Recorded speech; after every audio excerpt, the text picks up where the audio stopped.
자, 반갑습니다, 여러분. 오늘도 그릭나라고 너무너무 고생하셨습니다. 현금 영수증 발급. 이제, 경제지문이라고 볼 수도 있고, 어떻게 보면 이제 세법이니까 법의 영역이라고 볼 수도 있고, 어쨌든 법 경제가 통틀어져서 사회 문화의 범주 안에 들어가는 거니까, 우리가 같이 한번 살펴보면서 인사이트를 한번 얻어보겠습니다. 자, 일단 중심 문장에만 제가 밑줄을 쳐놨고요. 그지? 자, 한번 바로 본문으로 들어가서 우리가 질문을 장악을 해본다면, 신용카드나 체크카드, 맞아요. 모두 명의자가 명시가 되어 있죠. 여러분들 같은 경우는 이제 타인, 부모님이라던가 어떤 다른 분들의 신용카드를 가지고 다니는 경우도 더러 있는 걸로 알고 있어요. 그러니까 우리가 입시 공부를 하고 있을 때는 이제 돈을 벌고 있지 않으니까, 타인의 카드를 쓰거나 이럴 때도 있겠지만, 가족 카드를 쓰는 경우도 있었고, 저도 옛날에 입시 공부할 때는, 부모님 돈을 받았었죠. 그러니까, 그럴 때를 빼고, 대부분의 이제 신용카드는 본인의 신용카드를 쓰죠. 체크카드도 그렇고 성인이 되면. 명의자가 명시되어 있으며 카드 명의도 자기 카드를 사용하는 것이 원칙이기 때문에 신용카드나 체크카드를 쓰면 별도의 절차를 밟지 않아도 누가 누구에게 얼마를 썼는지가 명확해진단 말이야. 예를 들어 내가 내 카드 가지고 부대찌개를 먹었어. 그러면 내가 부대찌개 집에 5만 원 썼다가 명확하단 말이야. 그러면 여러분들 그거 알지? 우리나라 돈 번 만큼 세금을 내야 된다 이 말이야. 그래서 부대찌개집에서 나한테 5만원을 받았으면 그 5만원 번 것의 일부를 세금으로 내야 한다 이 말이야. 그러면 예를 들어 솔직히 그런 거 있잖아. 내가 부대찌개를 먹었는데 그 부대찌개를 먹고 5만원을 이제 부대찌개집에서 벌었는지 국가가 알아야 세금을 매길 거 아니니. 근데 신용카드 같은 경우는 쉽게 알 수 있단 말이야. 그래서 그 세원, 그지? 세금을 양성화는 눈에 보이게 만들다 이런 말이야. 양지로 이제 꺼낸다 이거지. 밝은 곳에서 모두가 볼 수 있게 만든다가 양성화지. 그래서 카드 같은 경우는 세금을 부과하는 대상인 세원을 누구한테 세금을 부과해야 되는지, 지금 같은 경우는 이제 부대찌개를 판 부대찌개 집이겠지. 부대찌개 집이 5만 원 벌었다. 저들이 세원이다를 양성화하는 것이 용이하다, 편하고 쉽다라고 여러분이 정리하시면 되겠다. 그런데 뭐가 문제야? 현금으로 지불했을 때는 누가 돈을 벌었는지, 세원은 뭐야? 세금을 부과하는 대상이니까 돈을 번 자들이겠지. 방금 내가 앞서서 얘기한 예시에서는 부대찌개집 사장님이겠지. 부대찌개집 사장님을 양성화, 눈에 보이게 만드는 게 한계가 있었다. 아니, 내가 현금으로 받은 다음에 받은 적 없는데 라고 얘기하면 그만이란 말이야. 어떨 때 보면 이 세금을 누락하기 위해서 일부러 현금으로 받은 어떤 그 돈들을 신고를 안 한 경우들이 있다는 거죠. 그렇죠? 그래서 2005년부터 현금 영수증 제도가 나왔단 말이에요. 현금 영수증도 똑같습니다. 현금으로 냈지만 난 지금 당신한테 5만 원짜리를 사 먹었어요. 5만 원을 받았어요. 그러니까 5만 원을 냈어요. 5만 원짜리 서비스를 받았어요. 이런 식으로 어떤 그 세원을 양성화하는 데 도움이 되는 거예요. 그래서 여기 밑에 보시면 가령 음식점과 같은 현금 영수증 가맹점이 현금으로 이제 구매를 하면, 현금 영수증 가맹점은 현금 영수증 발급 장치를 통해서 현금 영수증 사업자에게 발행 승인을 요청한다. 근데 아까 보면 여기가 이제 이 부분이었죠. 틀렸죠. 서로가 스위치가 돼야 됐죠. 영수증 사업자와 영수증 가맹점. 영수증 가맹점이 말 그대로 여러분들이 알고 있는 부대찌개집이라던가 다이소라던가 여러 가지 어떤 그 업체들이에요. 그래서 가게들. 그러니까 가게들에서 현금 영수증 가맹점이 현금 영수증 사업자한테 우리 지금 돈 얼마 벌었어? 라고 이제 얘기를 하는 그런 구조가 되는 거겠죠. 그러면 나중에 그거를 이제 현금 영수증 사업자가 이제 여기에서 국세청으로 전송하면서 지금 이 가게에서 얼마를 벌었으니까 그 번 것에 얼마를 세금으로 부과하세요 라고 얘기를 해주는 그런 거죠. 그러면 제가 뒤에 지문정하게도 써놨지만 결국에 현금 영수증은 뭐다?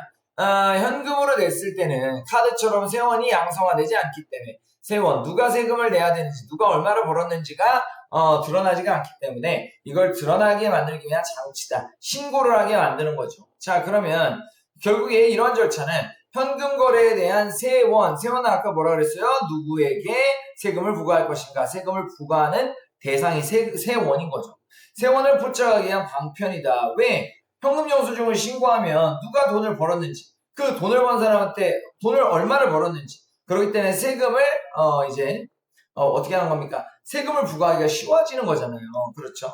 그래서 일단 첫 번째는요, 그 가게들, 돈을 번 가게들은 현금 영수증을 해줘야 될 이제 의무가 또 있는 것이고, 그 다음에 또 동시에 이런 장치가 이제 굉장한 거죠. 현금 영수증을 발급받으면 구매자에게도 이익이 있는 겁니다. 그쵸? 물론 현금 영수증이 완벽한 의무는 아니에요. 그쵸? 근데 현금 영수증을 발급받으면 구매자에게도 이득이 있네요. 그죠?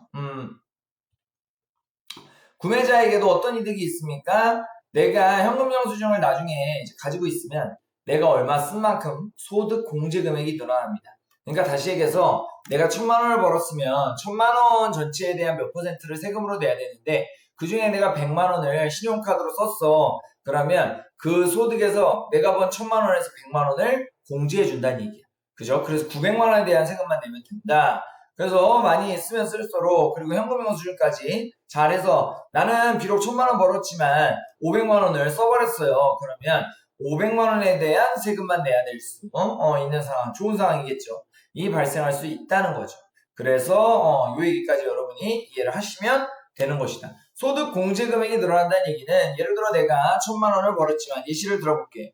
1,000만 원을 벌었지만 여기에서 100만 원을 까준다 얘기야 국가에서. 그럼 900만 원에 대한 세금, 예를 들어 세금이 10%라고 하면 900만 원에 대한 세금 10% 어떻게 되는 거야? 90만 원만 내면 되는 것이다.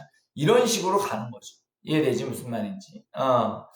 자, 그런데 또 아래에서 무슨 얘기했냐면 현금 영수증은 단순히 현금을 지불하는 사람에게 발행한 것이 아니라 실제로 그 서비스를 받은 사람한테 발행해 주는 것이다 라고 얘기하면서 이 해당 파트가 보기 지문으로 연결이 좀 됐었다. 그쵸? 그래서 일단 하나씩 보면 현금 영수증 가맹점이 승인번호를 부여하는 게 아니라 현금 영수증 사업자가 여기에 있는 음식점들의 승인번호를 부여한다라고 봐야 맞겠죠. 정답은 3번이 되는 것이고. 그 다음에 아래에서도 이거 보기 문제였는데 지문에서의 맨 마지막 문단에 힌트가 있었죠. 그렇지? 결국에 세금 혜택을 받을 수 없습니다. 왜냐하면 이 서비스를 직접 제공받은 자가 아니기 때문이야. 서비스를 직접 제공받은 자가 여기죠. 재화나 용역. 재화가 이제 어떤 그 상품이고 그 다음에 용역이 서비스죠. 제공받는 대상과 대금을 지불한 주체가 일치해야 된다라는 것은 결국에 재화나 용역을 제공받은 사람에게만 발급해 줘야 되는 거니까 여기에서는 서비스를 제공받은 자가 누굽니까? 환자인 친구죠. 100만 원이 아니라 환자인 100만 원을 낸 내가 아니라 거기서 서비스를 받은 환자의 친구의 이름으로 발급되었다. 그래서 받을 수 없겠다. 3번으로 가시면 되겠습니다. 자, 가에 의해 발생하는 효과, 가가 현금 영수증이었죠. 그쵸? 현금 영수증 한번 체크를 해보면 현금 영수증 제도를 도입해서 실행하고 있다. 그러면 결국에 이 현금 영수증 제도 같은 경우는 자, 여기죠. 현금 거래 내역까지 싹 다 기록해서 세금을 부과하는 것이 가능해진다. 이게 가장 큰 효과였다라고 여러분들이 정리를 하시면 되겠습니다. 그래서 셀프 지문 장악, 일단 신용체크카드는 소비 출처가 명확해져서 세원을 양성화하는 데 기여하지만 현금은 세원 음성화가 된다. 비교대조로 중심화제가 뒤에 나온다는 걸 잡으시면 되고 세원이 음성화되는 것에 대한 해결책이 뭐야? 너네 돈 벌었으면 신고해. 현금 영수증. 판매자는 바로 이 부분이라고 하지 않겠습니다. 이 부분은 정정할게요. 판매자는 신고를 해줄 수 있는 거고 구매자는 이제 권리를 가지고 있는 거죠. 나 현금 영수증 처리해줘. 현금 영수증 처리해주면 나 그만큼 뭐 할 수 있어? 소득을 공제받을 수 있는 거야. 그만큼 세금이 낮아진다라고 얘기하는 거고. 자, 그 다음에 여기 보시면 결국에 현금 영수증 제도는 뭐에 기여하는 거야? 세원을 양성화. 너의 언어로 좀 바꿔봐. 양성화는 뭐야? 누구에게 세금을 걷어야 할지를 확실하게 드러내준다 이 말이야. 양성화는 드러냄. 이렇게 정리하시면 되는 거고요. 소득공제 혜택을 제공한다. 그쵸? 혜택을 제공하는 거야 결국에. 구매자한테는 신고를 잘하게 만들어서 저 얼마 썼어요? 그러면 내가 총 번 돈에서 얼마 썼는지를 소득을 공제한 다음에 세금 계산을 해서 얘네도 소득공제 혜택이 된다. 다만 실제 거래에 당사자에게만 발급해야 된다라고 정리하면 베스트겠네요. 양성화 혜택 당사자 이렇게 여러분들이 정리하시면 되고 제가 여기에다가 여러분들 읽어보시라고 쭉 넣어놨는데 올해 수능에 나올 것 같아. 올해 수능 내지는 6평 9평에 충분히 우리가 볼만한, 염두에 둘 만한, 이제 어떤 연계될 만한 파트야, 그쵸? 요즘 어떤 이슈가 있냐면 소득공제하고 세액공제 이슈가 있어요. 그래서 간단하게 말씀을 드리면 소득공제는요, 예를 들어 내가 100만 원을 공제를 받았잖아. 그러면 지금 사람마다 누진세율이 달라요. 어떤 사람은 세금을 10% 내고 어떤 사람은 세금을 5% 낸단 말이야.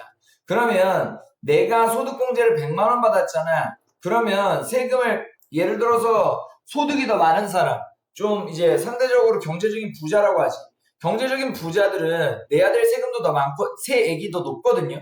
누진세율에 의해서.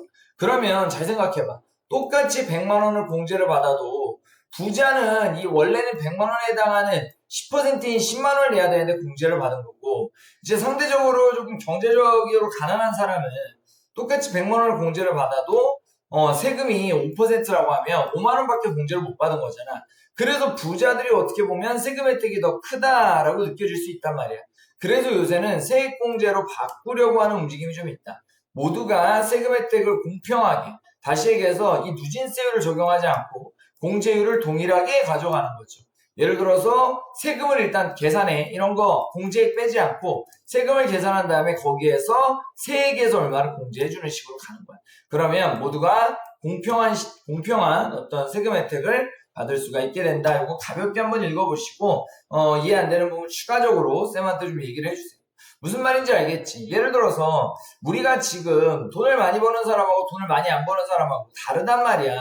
이 누진세율이. 어떤 사람은 10% 내고 어떤 사람은 세금 5%밖에 안 내. 그러면 다시 한번 예를 들어서 내가 돈을 뭐 일정 수준으로 막 교육비로도 쓰고 의료비로도 써서 해가지고 100만 원을 공제를 받았어.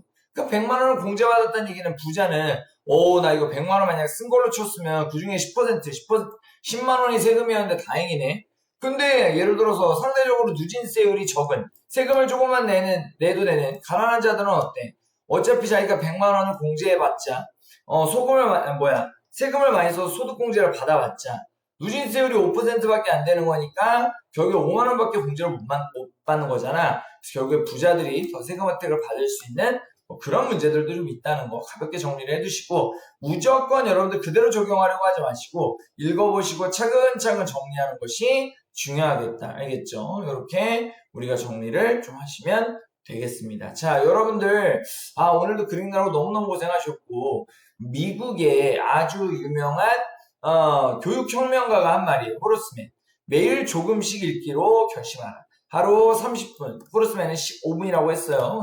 우리 상황에 맞게 제가 30분이라 바꾼 겁니다. 하루 30분씩만 시간을 내서 여러분들 저랑 딱 1년만 읽어보세요. 완벽하게 달라진다. 그죠? 그래서 여러분들이 차근차근 읽으면서 지금 눈에 보이지 않는 변화들이 일어나고 있고, 여러분들이 많은 시간 투자하는 것보다는 꾸준히 조금씩이라도 꾸준히 투자하면서 나아가는 게 가장 중요하다. 그러면 제가 봤을 때 요거 풀거리 딱 마라톤 같은 거 6개월에서 1년 타는 친구들은요 넘사벽이 돼요. 넘사벽. 그냥 독해력 자체가 넘사벽이 되니까 여러분들이 방학 그리고 또 뭐 여러 가지 어떤 그 이슈들이 있겠지만 그 속에서 꾸준히 나아가면서 차근차근 우리가 독해력을 만들어 보자고. 그러니까 지금 눈에 보이지 않는 이제 지금 당장 한 달 했을 때 혹은 2달 한 친구들은 아직 변화가 조금 더딜 수 있단 말이야. 근데 여러분들 꾸준히 보셔야 돼. 꾸준히. 특히나 지금부터야. 딱 지금부터. 6월부터 여러분들이 꾸준히 차근차근 타고 나가면 11월에는 눈부신 변화가 만들어질 수 있다. 그렇죠? 그래서 여러분들 차근차근 우리 한번 나가봅시다. 자, 저는 오늘 여기서 인사드리겠습니다. 과제 제출하면서 또 이야기 나누죠. 꾸준함이 정답이다. 11월 13일 날 대박 내자. 파이팅!